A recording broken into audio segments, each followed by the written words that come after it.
Всем привет! Как вы помните, в прошлой части ПК Невозврата я говорил, что решил уйти от машинок на 775, дабы пощупать более интересное и мощное железо. И вот, пройдя через целую кучу отвалов, оверпрайса и аналогов Core i7, мне попался довольно интересный лот, который отдавали всего за 1500 рублей. Для начала надо его заспавнить.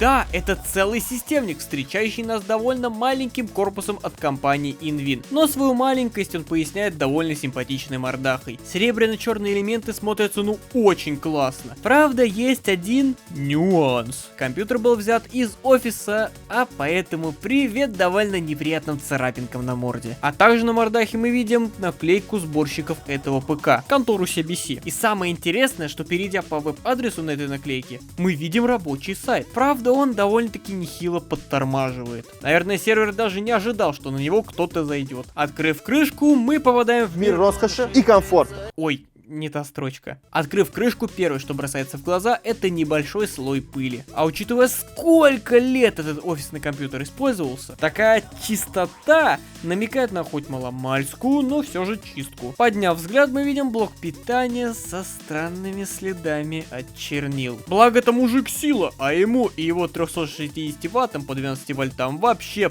пофиг!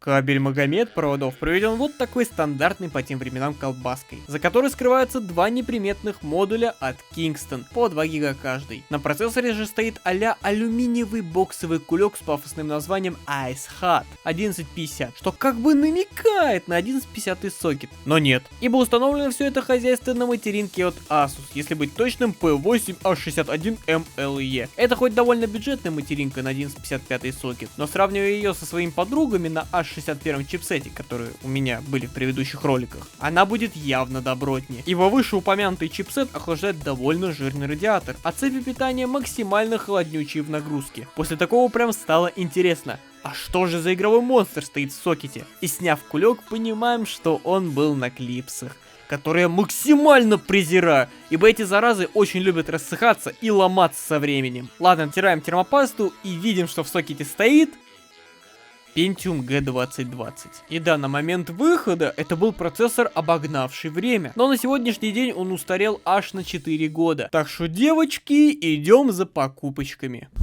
Первым делом берем две плашки от Kingston и меняем на две такие же плашки от Kingston. Разница лишь в том, что тут плашки объемом по 4 гига, что дает нам мощь целых 8 гигабутов. Далее на очереди устаревший процессор, который мы меняем на i5-2400. Здесь у нас под капотом 4 жестких игровых ядра, которые будут актуальны еще до 2400 года. Процессор и память я купил у одного продавца за 2000 рублей. Хранилищем для лучшей музыки в истории человечества сюда отправится вот такой экземпляр от Hitachi. Жесткий, конечно, не молодой, ибо уже в этом году паспорт получать будет. Благо, один глоток глубокого форматирования очень даже взбодрил дедушку. Кстати, жесткий тоже начал работать пошустрее. Но потом я посидел, подумал, у меня все-таки не бомж-комп за 1000 рублей. Как-то продавать его с жестким диском, ну, такое себе. Поэтому я купил SSD от моей любимой компании DEXP. И сразу отвечаю на вопрос, нет, я совершал эту покупку в здравом уме. Дело вот в чем.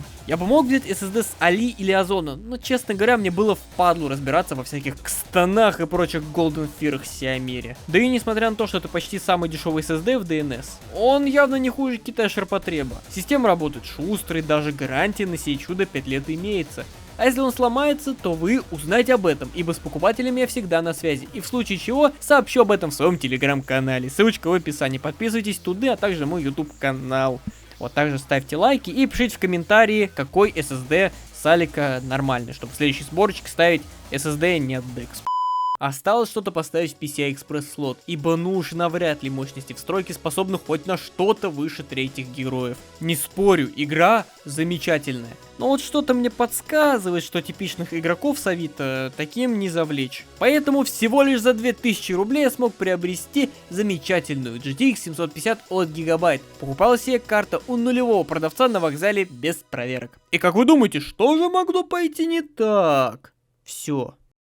Все пошло как надо. Карта идеально работает, выводя все свои 1 гигабайт видеопамяти на экран. Только я вас прошу, не делайте так ни в коем случае. Даже дешман карты хотя бы на включение проверяйте. А что-то дороже 1005 вообще гоняйте тестами, суперпозишенами, фуримарками, чтобы вам не подсунули ужаренную карту, которую придется через пару дней на помойку нести.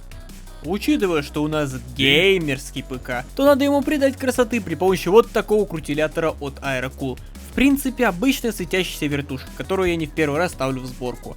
Да и дополнительный выдув воздуха никогда лишним не бывает. Ну и конечно же, тестики. И начнем с CS Source. Благо тут говорить многого не придется, ибо игра в 1080p и на ультра настройках работает великолепно. В среднем мы получаем 200 FPS, так что даже игровые 144 Гц мониторы сей комп раскроет. А далее далекий Plat 4. При средних и 1080p FPS очень сильно штормит. То около 50, то даже ниже 30 падает. Поэтому ставим минималочки, но при 1080p. На которых FPS хоть и продолжает скакать, но уже в пределах 40-60 кадров. Так что можно смело наблюдать за ПЧ не можно. Сегодня мы, пчелино-военные товарищи, без мема про пчелиную войну, ибо я потерял нужный футаж.